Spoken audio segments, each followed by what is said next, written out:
ಇನ್ನು ದೃಶ್ಯ ನಂಬರ್ 3 ತೈಲ ಅಂದ್ರೆ ಯುಎಇನ ತೈಲ ಘಟಕ ಉಡಿಸ್ ಮಾಡಿ ಹಾಕಿದೆ. ಇಲ್ಲಿ ಯುಎಇಯ ಫುಜೈರಾ ತೈಲ ಕೈಗಾರಿಕಾ ವಲಯದಲ್ಲಿ ಇರಾನ್ ಡ್ರೋನ್ ದಾಳಿ ಮಾಡಿ ಫುಜೈರಾ ತೈಲ ಘಟಕ ಹಾರ್ಮುಜ್ ಜಲಸಂಧಿಯ ಹೊರಗೆ ಓಮನ್ ಕೊಲ್ಲಿಯ ಮೇಲಿದೆ. ಇವತ್ತು ಇರಾನ್ ಈ ಪ್ರಮುಖ ತೈಲ ಘಟಕವನ್ನ ಉಡಿಸ್ ಮಾಡಿ ಹಾಕಿದೆ.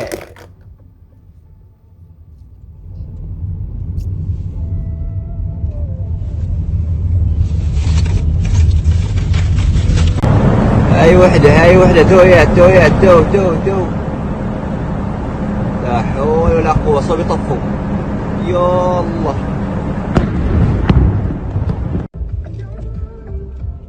ಮೇಡಮ್ ಇಲ್ಲಿ ಯುಎಇ ಏನ್ ಮಾಡಿತ್ತು ಅಂತ ಯುಎಇ ಅದು ಬಹಳ ಜನ ಹೇಳೋದು ಅದು ಎಲ್ಲೋ ಟಾರ್ಗೆಟ್ ಇತ್ತು ಬೈ ಮಿಸ್ ಬಂದು ಅದಕ್ಕೆ ಬಡಿತು, ತುಂಬಾ ದೊಡ್ಡ ಮಟ್ಟದ ಹಾನಿ ಆಗಿಲ್ಲ ಅಂತ. ನಾನು ಕೂಡ ಅಲ್ಲಿ ಕೆಲಸ ಮಾಡುವಂತ ಬಹಳಷ್ಟು ಜನರನ್ನ ಮಾತಾಡಿಸಿದೆ. ತುಂಬಾ ದೊಡ್ಡ ಮಟ್ಟದ ಏನು ಹಾನಿ ಆಗಿಲ್ಲ, ಮೋಸ್ಟ್ಲಿ ಅದು ಬೇರೆ ಕಡೆ ಟಾರ್ಗೆಟ್ ಇತ್ತು ಬಂದು ಅಲ್ಲಿ ಬಿದ್ದಿದೆ ಅಂತ.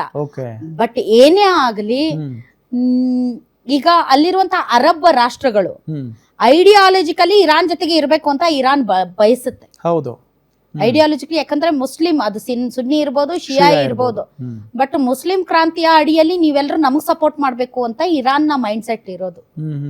ಆದ್ರೆ ಬೇರೆ ಬೇರೆ ವಿದೇಶಾಂಗ ನೀತಿಗಳು ಮತ್ತು ತಮ್ಮ ತಮ್ಮ ದೇಶಗಳ ಆರ್ಥಿಕ ಸ್ಥಿತಿಗತಿಗಳು ಸೇರಿದಂತೆ ಬಹಳಷ್ಟು ವಿಚಾರಗಳಲ್ಲಿ ಪ್ರತಿಯೊಂದು ಗಲ್ಫ್ ನ ರಾಷ್ಟ್ರಗಳು ತಮ್ಮದೇ ಆದಂತ ವಿದೇಶಾಂಗ ನೀತಿಯನ್ನ ಹೊಂದಿವೆ ಮತ್ತು ಅಮೆರಿಕಕ್ಕೆ ಸಪೋರ್ಟ್ ಮಾಡ್ತಾ ಇವೆ. ಇರಾನ್ಗೆ ಅದು ಅರಗಿಸ್ಕೊಳ್ಳಕ್ಕೆ ಆಗ್ತಾ ಇಲ್ಲ. ಇನ್ನು ಇರಾನ್ ಈಗಾಗಲೇ ಹೇಳಿದ 2 ಅಂದ್ರೆ ಅಮೆರಿಕಾದ ಬಳಿ ಇರುವಂತ ಪ್ರಪಂಚದ ಅತ್ಯಂತ ಭಯಂಕರ ಯುದ್ಧ ಹಡಗು. ಈಗಿನ ಕಾಲದಲ್ಲಿ ಪ್ರತಿಯೊಬ್ರು ಕೆಮಿಕಲ್ ಮಿಶ್ರಣ ಆಹಾರ ತಿಂದು BP ಶುಗರ್ ಬಂತು ಅಂತ ಚಿಂತೆ ಮಾಡ್ತಾರೆ. 24 ಧಾನ್ಯಗಳನ್ನ ನೀರಿನಲ್ಲಿ ನೆನೆಸಿ ನೆರಳಿನಲ್ಲಿ ಒಣಗಿಸಿ ಮಣ್ಣಿನ ಮಡಿಕೆಯಲ್ಲಿ ಹದವಾಗಿ ಹುರಿದು ಸಾಂಪ್ರದಾಯಿಕ ಪದ್ಧತಿಯಲ್ಲಿ ತಯಾರಾಗಿದೆ ಜೀನಿ.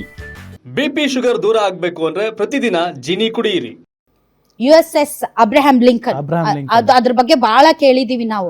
ಸೊ ಅಬ್ರಹಾಂ ಲಿಂಕನ್ ಈಗ ಯೂಟರ್ನ್ ತಗೊಂಡು ವಾಪಸ್ ಹೋಗ್ತಾ ಇದೆ, ಹಿಂದ್ ಮಹಾಸಾಗರಕ್ಕೆ ಬಂದಿದೆ ಅಂತೆ. ಅದು ಯಾಕೆ ಅಂತ ಗೊತ್ತಿಲ್ಲ, ಯಾಕಂದ್ರೆ ಅವ್ರು ಹೇಳಿದ್ದಾರೆ ಆ ಅಬ್ರಹಾಂ ಲಿಂಕನ್ ನ ಪುಡಿ ಪುಡಿ ಮಾಡುವಂತ ಕ್ಷಿಪಣಿ ನಮ್ಗ ಹತ್ರ ಇದೆ, ನಾವ್ ಯಾವಾಗ ಬೇಕಾದ್ರೂ ಪುಡಿ ಪುಡಿ ಮಾಡ್ಬಿಡ್ತೀವಿ, ಬಿ ಕೇರ್ಫುಲ್ ಅಂತ. ಸೊ ಬಹಳಷ್ಟು ಘಟನೆಗಳು ನಡೀತಾ ಇವೆ.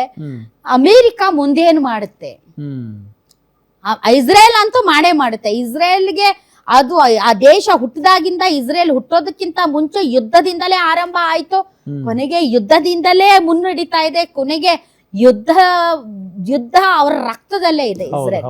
ಇಸ್ರೇಲ್ ರಕ್ತದಲ್ಲಿ, ಯಾಕಂದ್ರೆ ತನ್ನ ಅಸ್ತಿತ್ವಕ್ಕೋಸ್ಕರ ಪ್ರತಿ ಸಲ ಹೋರಾಡಬೇಕಾದಂತಹ ಅನಿವಾರ್ಯತೆ ಇಸ್ರೇಲ್ಗೆ ಇದೆ.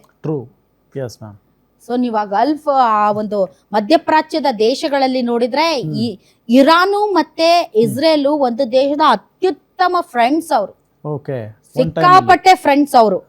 ಅಂತಹ ಫ್ರೆಂಡ್ಸ್ ಮಧ್ಯೆ ಈ ಅಮೆರಿಕ ಬಂದು ನೆಮ್ಮದಿ, ಶಾಂತಿ, ಸಮಾಧಾನ ಎಲ್ಲಿರುತ್ತೋ ಅಲ್ಲಿ ಅಮೆರಿಕ ಬರುತ್ತೆ. ಯಾಕೆಂದ್ರೆ ಅಮೆರಿಕಕ್ಕೆ ಶಾಂತಿ, ಸಮಾಧಾನ, ನೆಮ್ಮದಿ ಅನ್ನೋದು ಇಷ್ಟ ಇಲ್ಲ. ಎಲ್ಲಿ ಅಮೆರಿಕ ಕಾಲಿಡುತ್ತೋ ಅಲ್ಲಿ ಸರ್ವನಾಶ ಅದೇ ಆಗಿರೋದು ಈಗಲೂ ಕೂಡ. ಸೊ ಈ ತರ ದಾಳಿಗಳು ಇನ್ನೂ ಕೂಡ ಮುಂದುವರಿಯುವಂತಹ ಎಲ್ಲಾ ಸಾಧ್ಯತೆ ಇದೆ. ಇನ್ನು ನೆಕ್ಸ್ಟ್ ದೃಶ್ಯ ಇರಾನ್ ನ ಪ್ಯಾಲೇಸ್ ನ ದೃಶ್ಯ. ಇರಾನ್ ನ ಪ್ಯಾಲೇಸ್ ಪೀಸ್ ಆಗಿದೆ. ಇರಾನ್ ರಾಜಧಾನಿಯ ಮೇಲೆ ಅಮೆರಿಕ ಇಸ್ರೇಲ್ ವಾಯುದಾಳಿ ಮಾಡಿದ್ದು ಟೆಹರಾನ್ ನಲ್ಲಿರುವಂತಹ ಯುನೆಸ್ಕೋ ವಿಶ್ವ ಪರಂಪರೆಯ ತಾಣವಾದ ಗೊಲೆಸ್ತಾನ್ ಅರಮನೆ ಕೂಡ ಧ್ವಂಸವಾಗಿದೆ. ಆ ದೃಶ್ಯಗಳನ್ನ ತಾವು ನೋಡ್ತಾ ಇದ್ದೀರಿ.